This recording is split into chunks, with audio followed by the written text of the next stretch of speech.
Welcome everybody to Nyingma Institute Dharma Talk. I'm Erika Rosenberg, and I've been connected to I first started coming to Nyingma Institute in 1989 when I was a graduate student at the University of California, San Francisco. I drove across the Bay Bridge to do meditation, kumye, and then sutra classes and all these wonderful things at the Institute.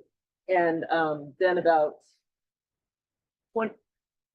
15 years after that, I started teaching here pretty regularly. And so I've been involved here for many, many years. And so there's that connection as an former student and instructor here at the Nyingma Institute. And I've also been doing a lot of work in a lot of other settings with compassion meditation, the cultivation of compassion. And I'm also a scientist who studies emotion and has done some research on meditation as well. So I say all that because we'll see, because sometimes I bring all kinds of things into my talk. Science might show up. You never know. But so welcome. I'm really happy to have you all here. And the folks online, you can hear me okay? It's all good. And I'm going to talk for a while. We might try a tiny bit of practice together because it's an interesting thing to be giving a talk about a meditation technique without actually doing some meditation, even though it's a Dharma talk. We'll do a little bit tiny sample. And then there'll be some time for discussion. And so when we get to that point, I want to make sure if anybody here asks a question, give the mic so the people online can hear, vice versa. We're really trying to make it so everybody can, be involved. So thank you all for showing up. All right, so just taking a moment for me, changing gears from kind of the administrative side to being present with all of you in this beautiful place. Feeling very grateful for the opportunity to be with you tonight and to talk about really my very favorite meditation practice there is, Tonglen. And I am not working with any kind of a whiteboard or screen share. I'm going to assume that if this is a new technique to you, that you at least saw the writing of how this word is spelled, Tonglen in English, Tonglen, and I'll deconstruct that term a little bit for you to make some sense out of it. But it would be helpful for me just going into this if I could see from the folks here and the folks online, maybe a show of hands of those of you who have any experience with this practice. Those of you who've done Tonglen practice in one form or another. Okay, so several folks. Great. And so others, it's brand new, right? And I was thinking about how the practice itself is something that could be, on the one hand, very esoteric, and on the other hand, very accessible. Because Tonglen is a meditation practice that is very, shall we say, action-oriented. Because what you tap into and reinforce when you're doing this meditation is your sense of compassion and the extent to which you can be moved by the condition of others, of the world, and see suffering in it. And that taps into your heart, your caring for the world, your inherent capacity to care, and opens up something that's moved to do something about the suffering around you. And unlike a lot of other meditation practices, it stirs you up to move. It mobilizes you. And I will unpack that step by step this evening. In fact, when I was thinking about what I wanted to talk about here, I wanted to make it very practical because this is a practice for sometimes people who do this practice find it difficult at first. There's certain aspects of it that can be unapproachable or because it requires you to really open up to suffering and feel how you're hit by it. And that takes some, willingness to be strong. And in the process of doing it though, the more you do that, the stronger you get. So there is a real reinforcement of courage that happens with this practice.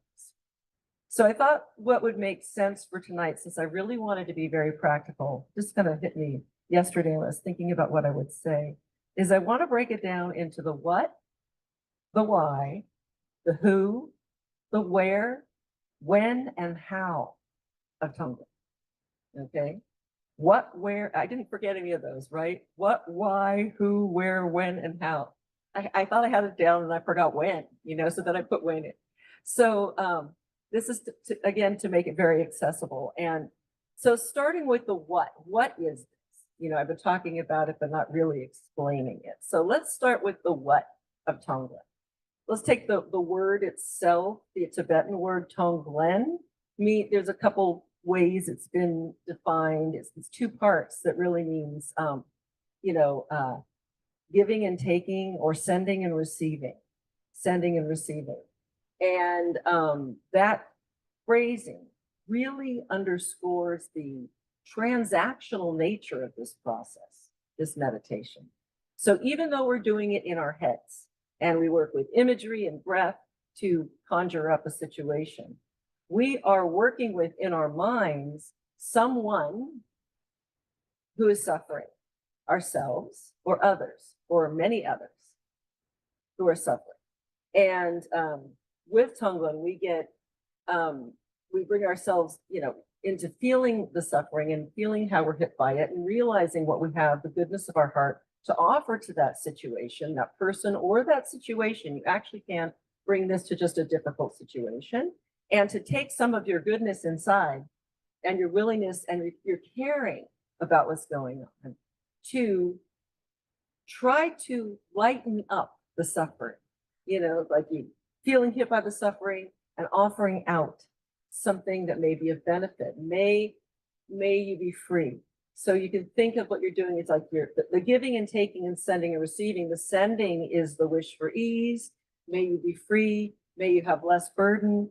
The receiving is receiving the significance of the suffering, feeling moved by it. So there is a kind of exchange that happens with, I say it's transactional, because in your mind, you're imagining a particular person or situation that's where they're suffering. And again, inclusive of you, and offering up something from your heart, this goodness we all have inside ourselves, and something maybe you've cultivated and made bigger, you're working on trying to be more generous, and sending that out to alleviate a burden. And it's an iterative process. I'll break that down a little bit more. But the what is, this is a practice that was developed really to build compassion. It's historically, I'm not a Buddhist scholar, but historically it's about 1,000-year-old practice. And it's part of for those of you who know about Tibetan Buddhism, the Lojong teachings, the 7-point mind training. It's a very kind of foundational, I think, Tibetan Buddhist meditation. So that's sort of it's the what of it. And just, I realized, even though we're not going to be doing a lot of meditation in here, I think it's valuable to, in addressing the descriptive question, can I describe what Tonglen is? That, just to break it down to what the meditator is actually doing. I encapsulated it already, but just a little bit more step by step. That what the meditator is, motivated to try to be of help, right? And to build their own compassion in the process. It's beneficial all around. And the meditator actually brings to mind a situation where someone is suffering. And that can be a very intense visual process, using imagery to see it, to visualize the person, to feel the significance of being in the presence of someone who's suffering, and letting the extent to which you are moved by that, touched by that condition, to kind of open something up in here, that well of goodness that's in you, your wish to be of help. And so you kind of work with breath and imagery to, like, imagine their suffering. We give it a form. I'll get more into detail later. And really imagine you can help alleviate the burden that someone is going through. And I'm talking about an external other person, but I'm happy to later break down how we work with this for ourselves, because I think it's very important. to know how to do this practice for your own suffering. So like you imagine on the in-breath that you're actually taking in some of their suffering, and the brilliant, compassionate nature of your heart actually eradicates that, the wish, the strength that you have being there and wanting to be of service, so that on the out breath, you offer out to them, you can give it a visual form, golden light, magic glitter. It can be anything you want, actually. There's traditional imagery and there's modifiable imagery of what you send out. Like, here, let me take some of your burden and I'm going to transform it into ease. I'm going to send out to you healing light, whatever might be of benefit to you. And on my next in-breath, let me scoop off a little more of that burden. I like to think of it like the traditional imagery works with like heavy dark cloud, and you breathe in some of that, you send out light, but there's sometimes that imagery doesn't work for people for a lot of reasons. And I think there are even reasons why the dark and the light have problems. So I often tell some of my students who don't like working with that imagery that I like, you could think of the person who's suffering as carrying a lot of heavy bags, and that you're going to take some of the weight away from them. And then you're going to keep taking more and sending them lightness, sending them ease. And one of the reasons people often get into trouble, some of the obstacles people sometimes hit with this practice is this feeling like, I have enough suffering in my life. Why should I take on someone else's, right?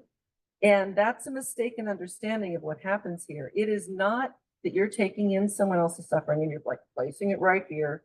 Now I'm carrying it all. No, you're not carrying it all. You're a transformative machine, fueled by the compassionate nature of your heart. And you say, here, let me help lighten the load. The generosity of that is so overwhelmingly compassionate that the suffering just gets, there's all kinds of fascinating traditional imagery of what happens when you breathe that in. There's like this explosion of energy in the heart area. And then you breathe out some of that energy that comes here. May this heal you. May it be of benefit to you. And then you scoop off a little bit more. So you're a transformative machine, bringing in the difficulty and transforming it into lightness. And in the process, you're like being, this really is kind of, sometimes it's called warrior training, this kind of thing, because you're being kind, but you're being strong. You're staying there. You're witnessing the suffering. You're being present with it. And you're reinforcing in yourself a willingness to do something about it. So that's kind of a what explanation of a real quick what of what Tonglen is.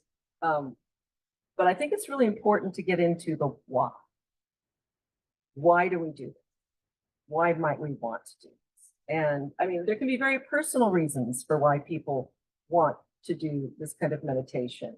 It's often presented as a compassion practice.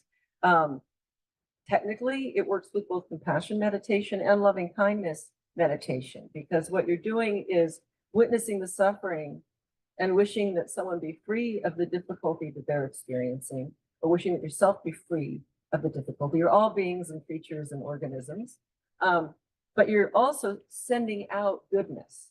You know, it's like, I wish you to be free and I want you to have this. You know, I want you to have health. I want you to have whatever it is you need to be better. And so you're working with both compassion and loving kindness. But why do that? Does anybody, I mean, I could just say reasons why, but does anybody have any sense of why people might want to engage in this? Or if you've done it, what your reasons are. You don't have to have enough. Yeah, Kaz. Yeah, Kaz here, who's in the group, said it opens your heart. It does. It does. And it is, if you want to grow your compassion, it's a great practice to do. It's also a wonderful practice for developing courage. Because what you're doing, any compassion practice, I think, develops some courage, but this one even a little bit more, because it's what you're doing is you are deciding not only to stay present when there's suffering in the room, but you're actually taking an active role, even if it's in this imagined way, to do something about it. And one of my Thubten Jinpa, the primary translator for the Dalai Lama in the West, who's also been a longtime colleague of mine in compassion cultivation. In his book, Fearless Heart, he talks about what Tonglen does is it reinforces altruistic resolve. And I think that's a great way of looking at it. That's a lot of syllables for basically saying you're practicing helping. Practicing helping. So what is that? So I said Tonglen's an active meditation because on the one hand, just doing it does stir a lot up inside. So it's active that way. But it's like you think about what you're doing. You are imagining difficulty that someone might be going through. You are being brave and staying with it. You are conjuring up in your heart, I want to help relieve their suffering. I want them to feel ease. And so here, let me help you. And I'm sending out something that'll be, let me help you, let me ease your burden, and let me give you what you need, right? So you're giving something back. And so that is a rehearsal of a helping act. And this is where the science comes in. Now I'm going to put the scientist hat on. Right. We know that when we rehearse things in our mind, it reinforces the neural connections behind that action. So you might be rehearsing, let's say you're trying to memorize something. You might rehearse some lines. Let's say you're looking at a script and you want to memorize some lines. Or like, let's say you have a yoga move or a dance move you're trying to learn. And you might go through the movements in your mind. We actually know from neuroscience that when you imagine those movements, it actually reinforces the circuitry behind actually doing those movements. And there's a number of explanations for this. One of everybody's favorite are mirror neurons, that we get involved in with mimicry. But it's the very least, there is some, what you're doing is you're imagining being of help in your mind with Tonglen over and over and over again. But I think would be really interesting, as a scientist, is there's been minimal research on Tonglen. Some of it's been done well and some of it hasn't. But it would be really interesting to see if there are some studies that show when people do compassion practice repeatedly, they're more likely to be of help to others. It'd be interesting to specifically look at that for Tonglen. Not that it's just I'm always curious on all these different levels of knowing. So one motivation might be to build your courage in a situation. Another motivation might be to just develop your own compassionate nature and to be stronger. And there is something also just really, I have to say, I find the practice to be very enjoyable. I find it to be invigorating and activating. And as you said, Kaz, it opens your heart really, really big. And I just feel kind of energized when I've done it for a period of time. So that's sort of, a little of the why. But I think the why question is really important with any meditation. I think one of the things that is traditionally a part of a lot of spiritual traditions is the importance of visiting an intention before you begin any practice. And intention is kind of, the why question is a proxy for intention, but intention's, I think, a little bit more profound because why seems to speak about causality, what caused you to do this, but intention's really, what do I hope will come of this? Why am I showing up for this now? What may I hope will come from this act? And actually, I say to students of all kinds of classes that I teach, not just meditation, it's always important to visit your intention before you engage in anything. It's actually a really useful thing for life to think about intention. Like especially if you're in a difficult situation with somebody and you're about to say this or that, it's like, well, what am I hope will come of this phrase? It might momentarily alleviate my anger and give me something to say, but will it really help? At any rate, so it's always good to visit your intention before practice. And I just listed some of the intentions somebody might have for doing Tonglen practice, but I like to talk about this reinforcing your willingness to help and your ability to help by practicing it over and over again, because it's not often something that's traditionally taught, but I think that's one of the things that you do. You absolutely do it. It's funny, I had on the next page, my order of these, what why, I had what, why, who, when, where, all these things. But I'm gonna go to, I guess the when question is kind of related to why a little bit, and I think it's worth talking about it. Hi, welcome, just have a seat.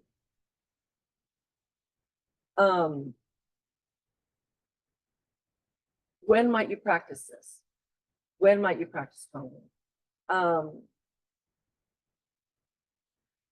If you're in a, if you're doing Lojong training, if you're following a basic set of practices, you might do it for that reason. But what I like to say about Tonglen is that it's a great practice to do when there's nothing you can do about a situation where there's profound suffering and you want to be of help, and I like to share two stories that are very personal to me, but are good examples of when this practice can be very beneficial to you when there's nothing you can do. Like if there's a world tragedy and there's nothing, you can make a donation or whatever, but what can you do? Or if you're with a situation where there's someone in your life who's, got a terminal illness and you're spending a lot of time with them, you can't fix their situation, but what can you do? So I'd like to talk about two really different situations in which I brought this practice to my life, and it's been transformative. One is very mundane sound. It's a work situation.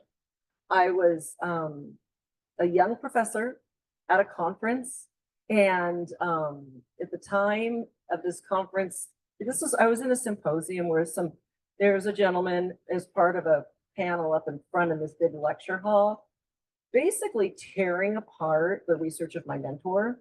And he knew I was in the crowd, and I was just sitting there seething, right? Really angry. And I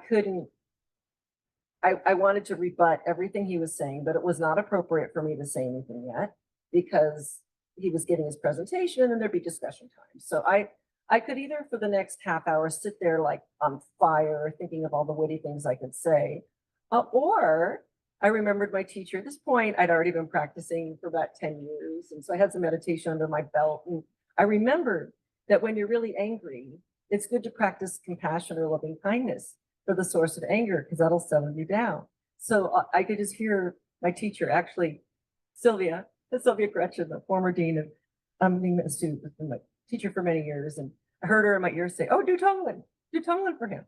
So I did. I mean, and obviously I was in a lecture hall, not on a meditation cushion, but I couldn't say anything. So I just in my head just started doing this, taking on his suffering, transforming it into ease.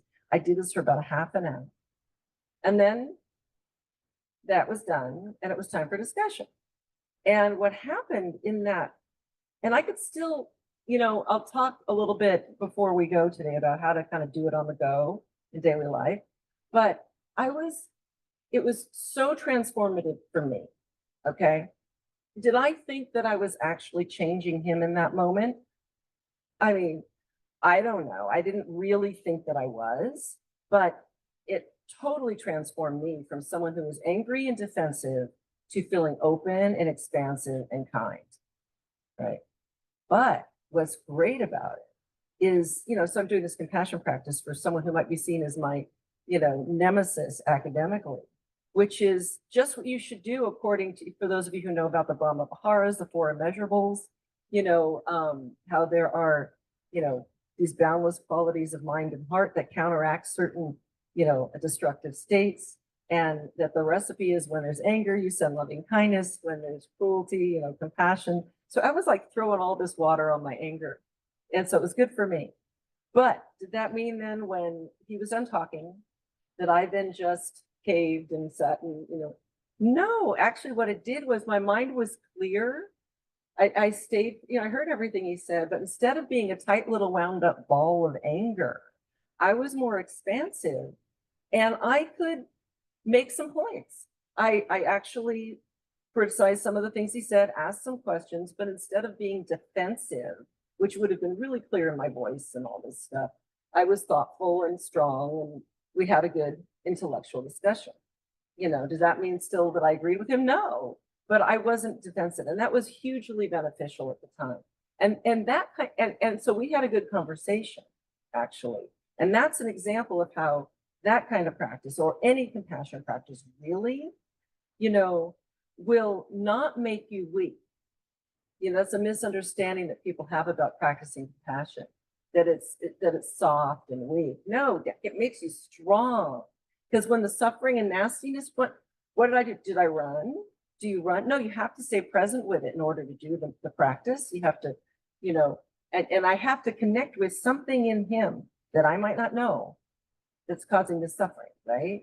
That's causing him to be so nasty, whatever it is, you know, not judging, just doing. And so it makes you strong. It makes you strong.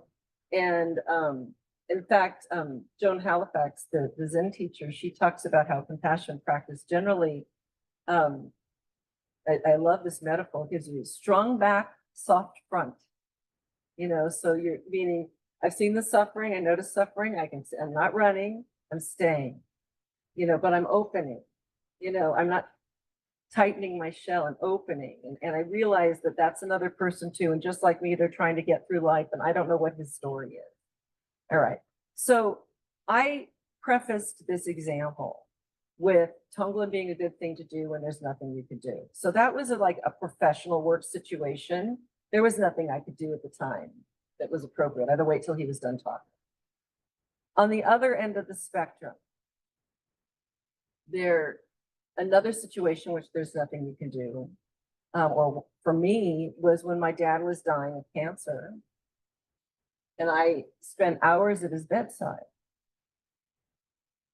And he was suffering and he had his hospice care and he had he was home, he had good care, but he was in excruciating pain. And anybody who's gone through this knows that all you want to do is give them ease, make them feel better. And one of the biggest gifts you can do with a loved one in that situation is just be there, be present. And at the time, I was like, I knew we were on, if you've ever been through a family member or loved one going through death from cancer, and you know, it's like the phrase death watch. You just don't know when it's going to happen. You spend a lot of time waiting and being, and it's hard for everybody in there, especially them, you know. And so I reached out to my teacher and I said, what should I do? I thought she'd tell me some, you know, fancy Tibetan death ritual to do or whatever. She said, Tonglen, Tonglen. And so I was fortunate when my father was dying to be on maternity leave. My son was 6 months old. I was still nursing and I was off work, so I could spend hours at my father's bedside. And so I just listened to my teacher and I did it. And I just, you know, breathing in my father's suffering, sending out the love. And because it was him, it was so easy for me. And for hours, I did it for hours a day. And it was really, talk about the cracking open of your heart. It was the boundaries between me. I felt like the room was breathing us. It was a very profound experience, very different from sitting in the lecture hall at the conference, right? Very profound, beautiful.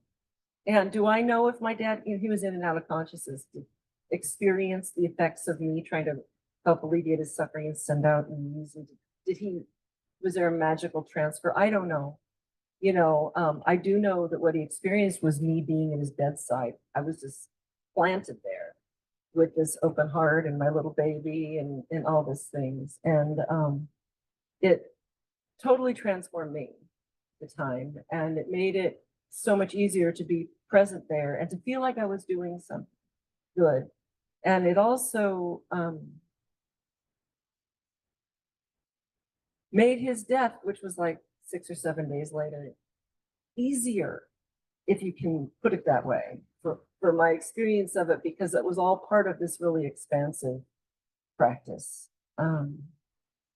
So those are two situations where there was nothing I could do, but I could do that, you know. And one of the questions that I get a lot comes up, and I'm sure for anybody who teaches this technique, is, does it work? Does Tonglen work? You know, if you practice it, what does work mean? How do you define work? Well, will it change the person you're practicing for? It depends on the situation. But if anything about but if you're thinking about a situation in which there's some interaction, I mean, the practice is interactional, but let's say you're bringing this practice to a situation in which there's a lot of interpersonal suffering, maybe someone you care about and you have a lot of conflict with, and you want to eliminate that. Will this magically resolve it? Well, probably not. But it can fundamentally change the situation. How? I'm going to leave it. I'm going to not address the metaphysical level, about whether something magically transfers or whatever. And I use that word magically, not flippantly. I do feel that there's a little magic in this, but you can leave the magic aside and just look at it in terms of social psychology. So if there any interaction or between two people is a dynamic between what those two people bring to that situation, right? The mood they bring, the expressions they bring, the words they bring, the energy, how activated they are. And if you're in a situation that's like this with somebody, and suddenly, whether you're doing it on the spot or you're working with them, and ideally, if you're working with this person with whom you've had conflict in your practice regularly, you are suddenly going to start bringing something different to how you interact with them because you've been practicing with helping them.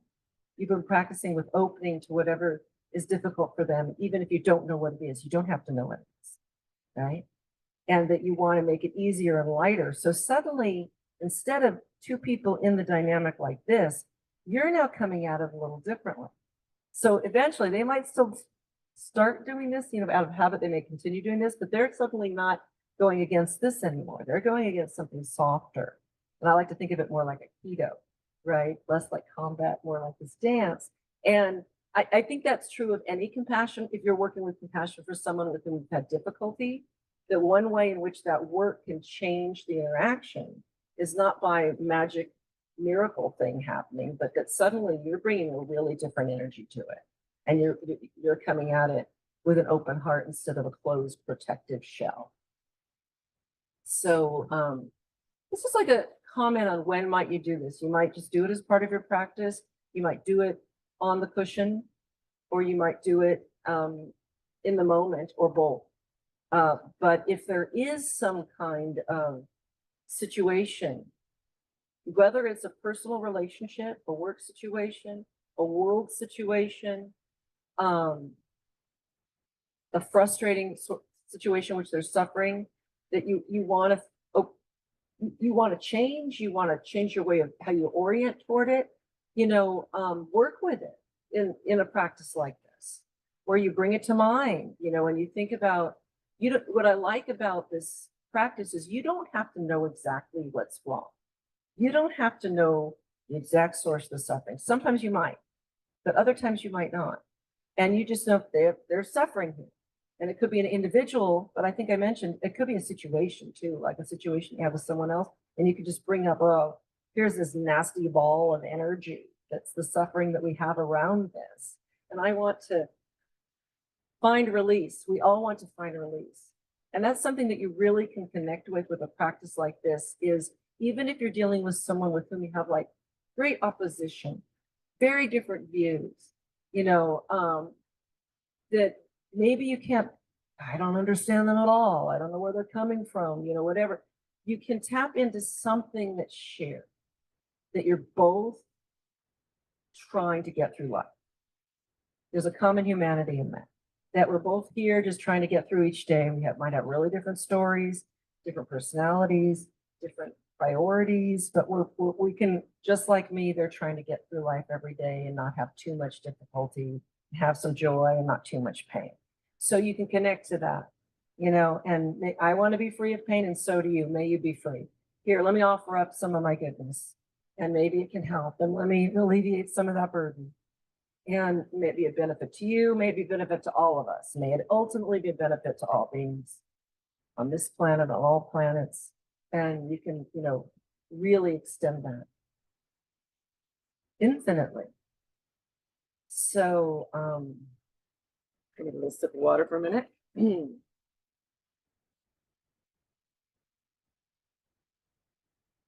So let me see, I did a little of the what, the why, the where, the when. Okay, the where and the how, the who. I want to talk about the who for a second. When I say who, I mean, who is going to be the target of this practice?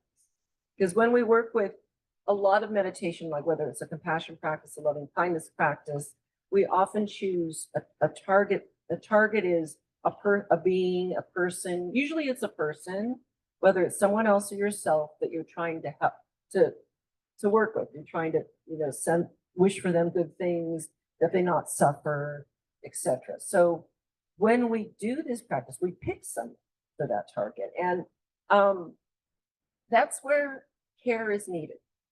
When I teach this technique, like as is true with a lot of compassion and loving kindness practice, and any of the Brahma Viharas, actually, the four immeasurables, we usually start with the self and move outward.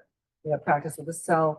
And then what you're doing is you're starting with like what's closest and moving out slowly, expanding the focus from the easier targets to the harder targets. So usually we start with you might start with the self, or if the self is hard, you might start with a loved one, someone who easy for you to want to help.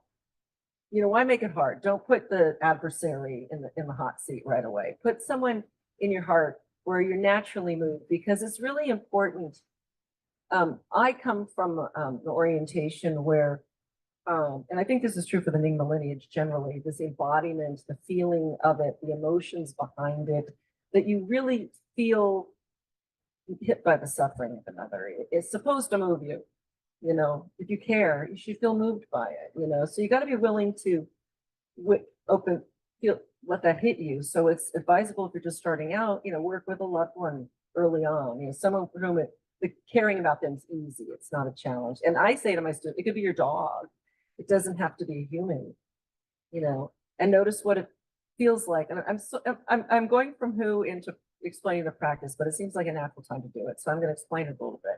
You pick someone who's suffering, which is everybody.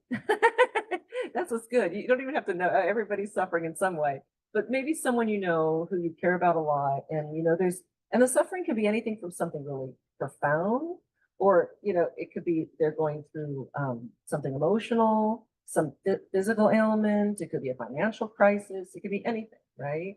And you know that they suffer, and you see that in them. You bring them to mind, in your mind's eye. You see that being in your mind. So the idea is to kind of conjure a sense of really being with them. And this is a practice that's helpful to do with the eyes closed, so that you can get the visual imagery. But I know from lots of teaching, sometimes some people aren't real visual in their imagined mind.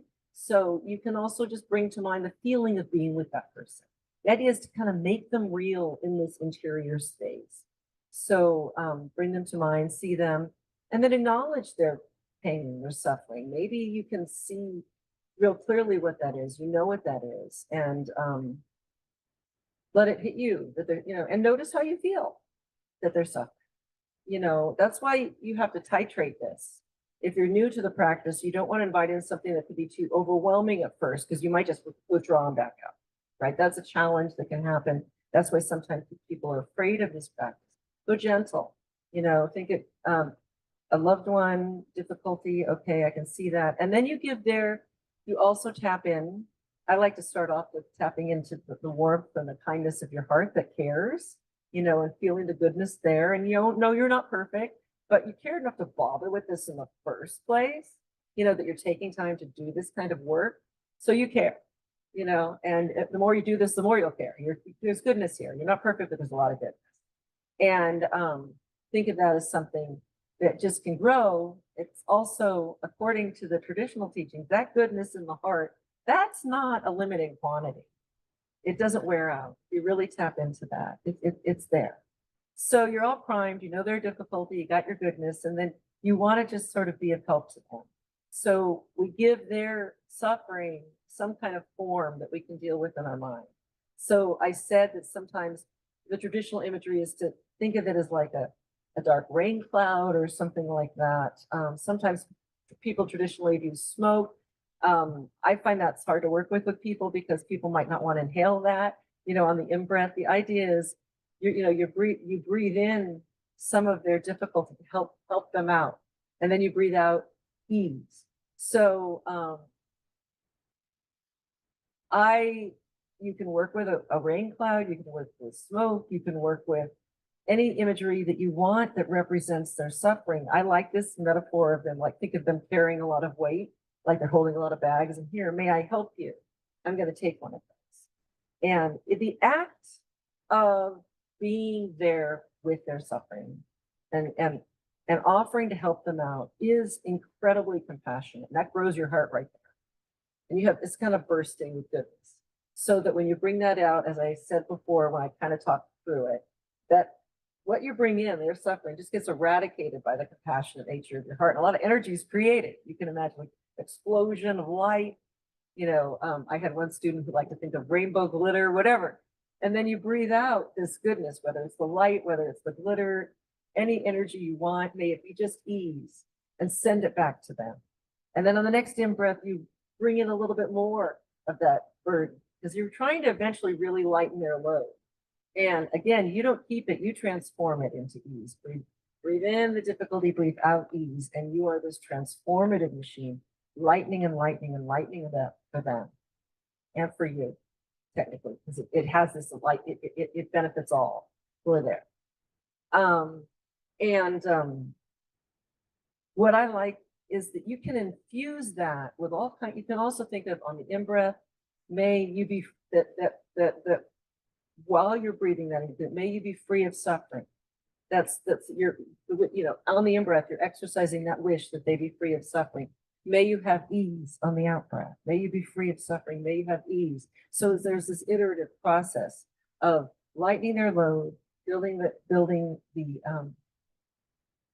the goodness and the ease that they need. And you can be specific too, like let's say, may you get what you need, may Aunt Julia be free of her cancer, may you have this cure that you need. You can wish whatever you want back out on that out breath that might be a benefit to them. I like the one where if it's non-specific, where it may whatever you need come to you, like so that I think is very valuable, even though it's not always traditional to infuse that out breath with wishes, but just to think about what you're offering them, what you're taking in. I wish that you be free. Here's some goodness for you. So that's, so we can work with a loved one. If you're starting this practice, doing that with a loved one and then kind of expanding out, sometimes, when we do it for ourselves, even though that's usually considered the first step of targets, self, loved one, someone we don't know, someone with whom we have challenge, and then all beings. That's sort of how these typically go. Some people have difficulty working with the self. That's why I sometimes encourage people to start with a loved one first, because that's easier. But how do you do this for yourself? It's an interesting question. You can be very tap in again to the wish to be free of suffering that you have. And sometimes there might be something like, I was doing it for my hip the other day because I have this like arthritis in my right hip. If you have something like that, you can be very concrete. I can imagine this part of my body, I can see it and I'm sending the light or whatever to that. But maybe it's just your own emotional pain or something about your situation. And you can kind of like you can localize the suffering. You can give it a form, a certain place in your body, or you can just feel your pain and take the goodness of your heart and send kindness to it metaphorically. Sometimes people like to put something out in front of them. There are a lot of different ways to work with it. And sometimes if you could be working with a loved one and just feel the energy that's developed from that practice, and then just say, and now I'm going to send a little of that same stuff to me, and witnessing where I hurt. And breathing some of that into my heart and sending out some ease to that part of me that's in pain, and what you're reinforcing is a sense of compassion and kindness to aspects of yourself that need it, and that sometimes it's much easier for us to do this for others than it is for us to do this for ourselves, but along with that comes the realization that's fundamental to any of these loving kindness, compassion, or any of these practices you do for yourself, is that you are just as worthy as anybody else of this. You're no less worthy. And just like that loved one or the stranger over there, whatever, you're suffering and you're trying to get through life. May I have some ease, you know? So you can work that with yourself. You can work it with, so we usually do self, loved one, neutral person, right? Someone, if you've done work at those earlier stages, the order does matter. I think it's useful to have worked with someone with whom it's easy before you bring in someone that's a little more challenging. And neutral is a weird phrase for the target. We usually talk about there's a neutral person or someone you don't know. Usually when we're working with a target like this, it's someone who's familiar to us, like we've seen their face. Maybe it's a neighbor who walks by and you never just said more than hi and nice day outside. You don't know them, or it's someone who works at the grocery store who you've seen, or someone who lives on your apartment building or something like that. And you don't know anything about them except for where they live or whatever, right? Or where they work. But you know that just like you, they're a human going through life and they're going through difficulty. I mean, there's nobody who has no difficulty in their life. And what's the value of doing this with someone you don't know? Why would we do this? Why would we practice compassion or loving kindness? Or, Tonglen is a practice that uses both. Why would we do this for someone we don't know? Anybody? It helps build connection. It helps us see what we share with all others, and that there is this sense of common humanity among us, right? And it's a really interesting challenge because there's no history, right? You don't want to, this isn't somebody who you think you might not like. That's not neutral, And what it does is it takes someone from this otherness, they might seem two-dimensional to you, and it turns them into a three-dimensional, flawed and beautiful human being. And the more we can do that about everybody around us, the better the world would be. Because a lot of hate and a lot of aggression, a lot of violence is perpetuated, and a lot of apathy is perpetuated and fueled by not connecting, not thinking they're strangers. I don't know them. They're not like me. They're way over there. And it would keep this little, tight circle of who matters. But if we all matter, then it's really, is there somebody back there? Oh, it was a hummingbird back there. Okay, the hummingbird matters too. If we all matter, then it's much harder to be indifferent. It's much harder to be cruel, And that's why it's also helpful to do this practice for people with whom you have challenges. Often when we talk about these different targets, people often call this, there's the neutral person and then the difficult person. And I don't like using the phrase difficult person because that immediately puts them in a bag as if they're going to keep being difficult and I'm never going to get through to them or whatever. I like to think of someone with whom you have to, and it could be someone who's a real adversary, or it could be, some of us have family members or colleagues and we just like, something doesn't work right. We're always butting heads. This is the example of what I was talking about before, is if you bring some different energy by practicing with someone like that, you can do it very prescriptively. Something needs to move here. We're like this, and this is not, you gotta be careful. Don't do this where there's someone who potentially could be very abusive or there's trauma there or whatever. You got to titrate it, meaning gauge it for what seems doable and safe.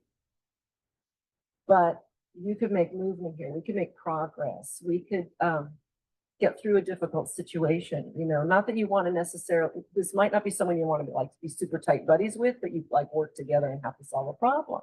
So you can change the dynamic if you're bringing something different to it, and not to mention the fact that you feel better about it. And we know there's a whole bunch of research on this, some of it done by my dear friend Barbara Fredrickson, that shows that when we feel better, when we're positive mood, a enhanced sense of well-being, we're actually much better at problem solving, creative problem solving.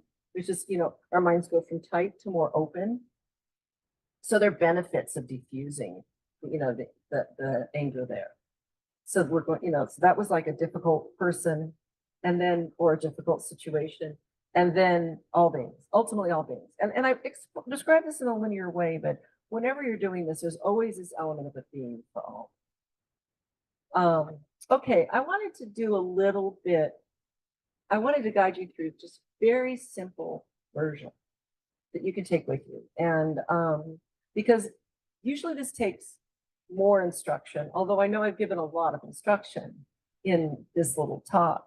And so I'm going to give you something simple that's almost like a pre-Tonglen exercise. And then also tell you how you can do it on the go. So you can do it on the cushion or you can do it on the go in like real life. So if you're inclined to want to just follow through me a very simple meditation. And this is it's exercising exchange, which is kind of a necessary component of Tonglen. So just taking a moment to settle your body into a posture that feels like you could sit there for a minute or two. Maybe take a deep breath or two deep into your belly. Open up when you do that, oxygenating the heart. And if you think of the flame of your goodness in your heart, when you bring it in that oxygen, you're fueling that flame. And then the out breath just being a gentle release. So maybe after a couple cleansing breaths to kind of open up the space inside, settle the body, to bringing your awareness to the feeling of, when you just let your body start breathing on its own. So letting go of the deliberate deep breath and just gently noticing the breathing body, the feeling of the body breathing. And maybe you're noticing just the rising and falling of your belly, the rhythm there, how active breathing is. And if you will, bringing your attention to the place where the air from the room or the patio area comes into your body. Like, so it might be your nostrils, if you're breathing in through the nostrils, or if you're breathing through your mouth, it doesn't matter. Notice what it feels like when the air comes in.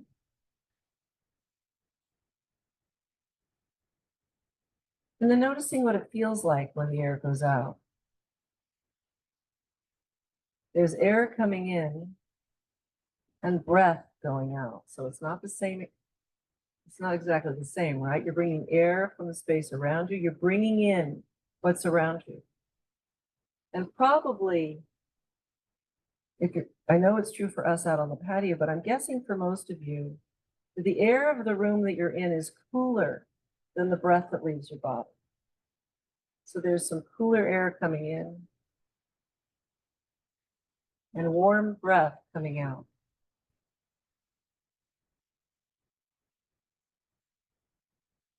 Cool air in, warm breath out.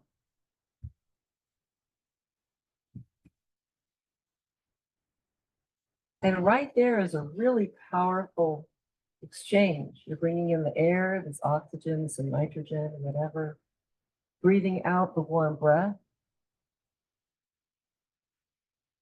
And that breath is warmer because it's been air that's been touched, it's gone by your body. And in some sense, quite literally, that warm breath leaving your body has been warmed by your heart, your circulatory system. So you can think of the in-breath as you're taking in something about the world around you, and you're sending out a warm gift of your heart.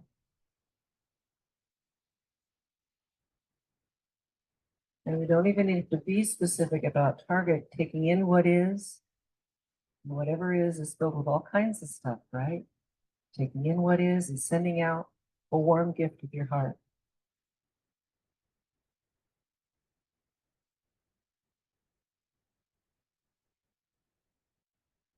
Each natural breath cycle, you have this opportunity to take in, be present with what's around you, and offer up something kind. May it be of benefit. May it be of ease.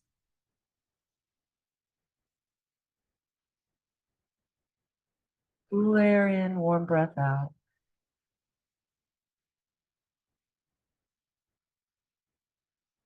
So I'll just leave you I'll let you do this for a couple moments on your own without my guidance, just breathing in what is, breathing out some kindness.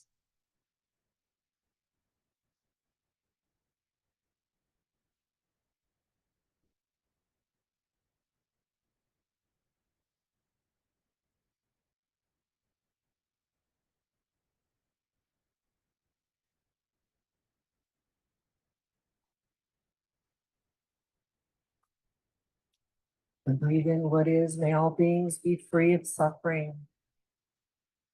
And breathe out, may they find ease and peace and joy.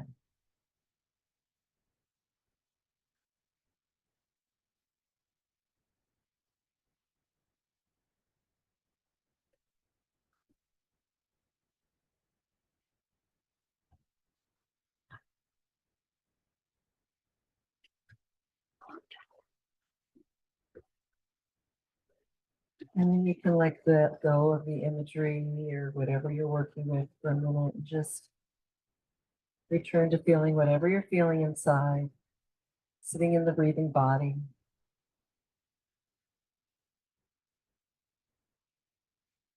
And this is a practice you can take into every day and walking around you. You can just be walking down the street and just saying, breathe in what is, breathe out kindness, sending out a little good stuff. Let it land willy-nilly wherever it may, because it couldn't hurt, and it just might have.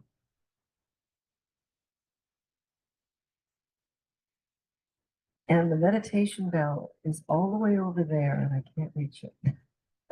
It's okay, don't worry about it. I just invite you at this point just to take a moment, since we ended with a little meditation, and think about this time we've had together, and may it be of benefit to you, all beings, anyone you interact with.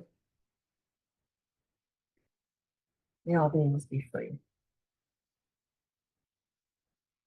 So thank you. I have some time for some questions if anybody has any questions. Anybody here or there? I do think they recorded this, right? So that it should be available on the Nyingma website. Yeah, if you want a recording, info@nyingmainstitute.com. Yeah. All right. Well, if there are no questions, thank you. Thank you for taking some time out of your Sunday to be here. It was really lovely and nice showing. I get hung up. Am I doing it right? Yeah.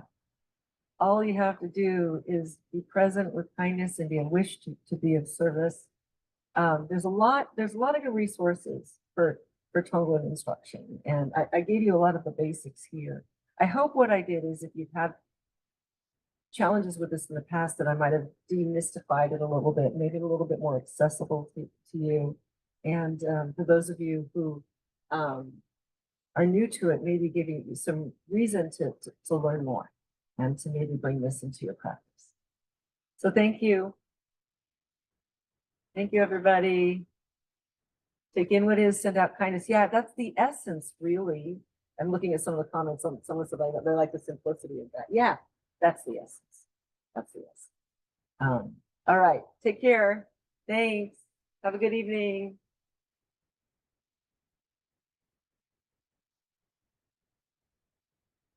Thank you. It was so nice to have you here. I hope you could follow enough after coming in late. Yeah, thanks for wandering in. Yeah, or out. Great. So I can end this here, right? I'm just gonna end.